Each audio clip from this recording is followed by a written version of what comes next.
आप इस चैनल पर पहुंच चुके हैं, तो इस बात की मैं आपको पूरी गारंटी देता हूं कि अगर आप हमारे चैनल के रेगुलर व्यूअर बनते हैं तो नॉलेज की वेल्थ तो हम आपको जरूर क्रिएट करके देंगे और हर हफ्ते आपके लिए ऐसी ऐसी वीडियो लाएंगे जो आपके पैसे की समझ को दोगुना स्पीड में कंपाउंड करेंगी। वीडियो में आगे बढ़ने से पहले एक जरूरी बात।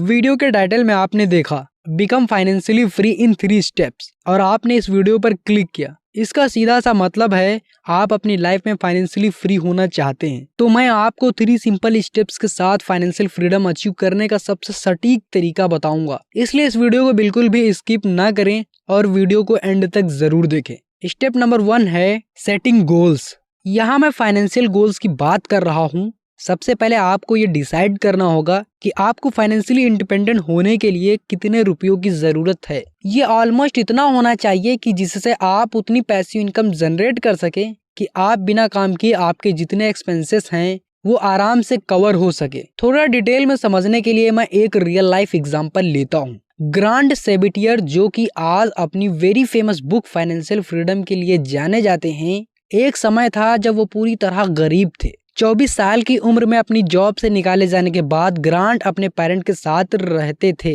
और बैंक अकाउंट में सिर्फ $2.26 बचे थे और एक नई जॉब ढूंढने के लिए सिर्फ उनके पास 3 महीने ही बचे थे, क्योंकि उनके पेरेंट्स भी उनको अपने साथ इससे ज्यादा दिन रहने के लिए अलाउ नहीं कर रहे थे।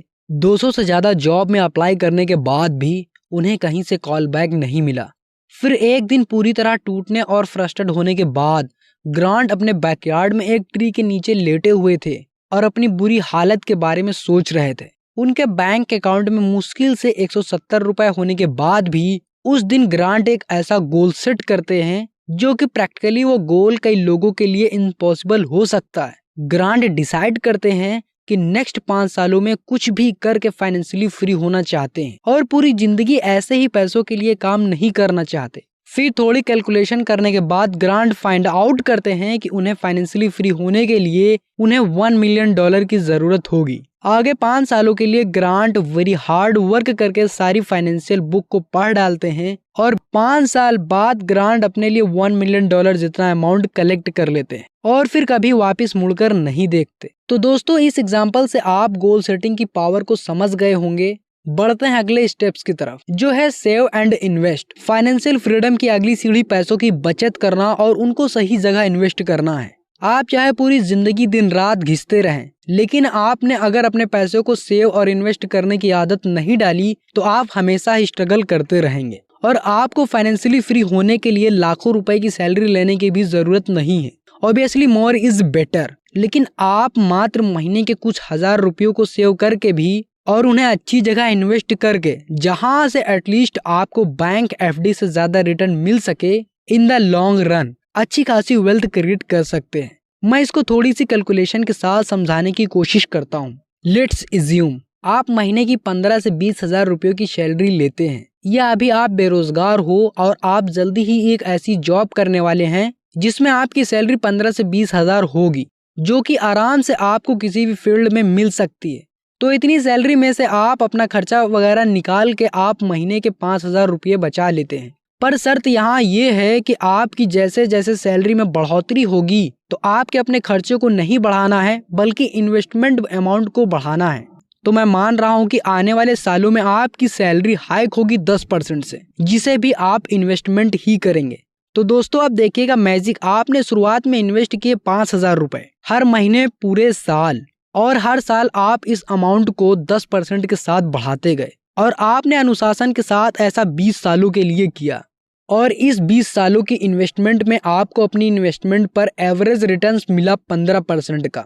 जो 20 साल बाद अमाउंट बना वो हुआ 1.3 करोड़ रुपीस, और ये इतना बड़ा अमाउंट बना मात्र 5,000 रुपयों की इन्वेस्टमेंट की शुरुआत से। और दोस्तों, यही है कंपाउंडिंग की पावर। लेकिन सवाल यहाँ ये भी है कि 15% का रिटर्न्स आखिर मिलेगा कैसे।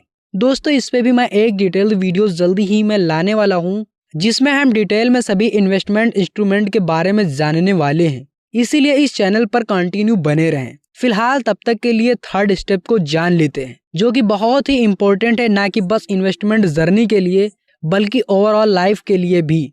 और ये स्टेप है डिसिप्लिन एंड पैशंस। यूएस में एक सर्वे किया गया ये जानने के लिए कि पिछले 30 सालों में कौन वो लोग हैं जिन्होंने सबसे ज्यादा वेल्थ क्रिएट करी है, यानी कि किन किन लोगों ने सबसे ज्यादा रिटर्न लिए हैं अपनी इन्वेस्टमेंट पर।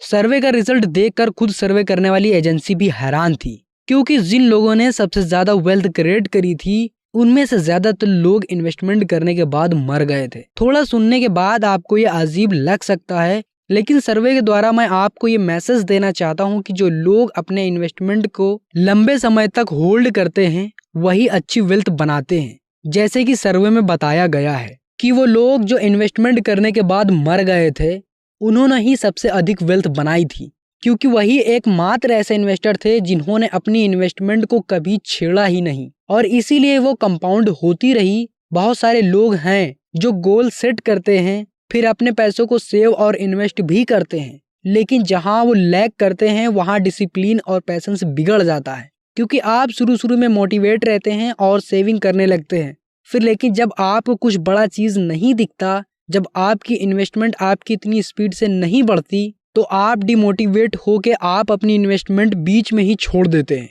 और वापस उसी स्टेज पर आ जाते हैं। इसीलिए शायद वॉरेन बफेट भी कहते हैं कि ज्यादातर लोग इसलिए गरीब हैं कि कोई भी धीरे धीरे अमीर नहीं होना चाहता।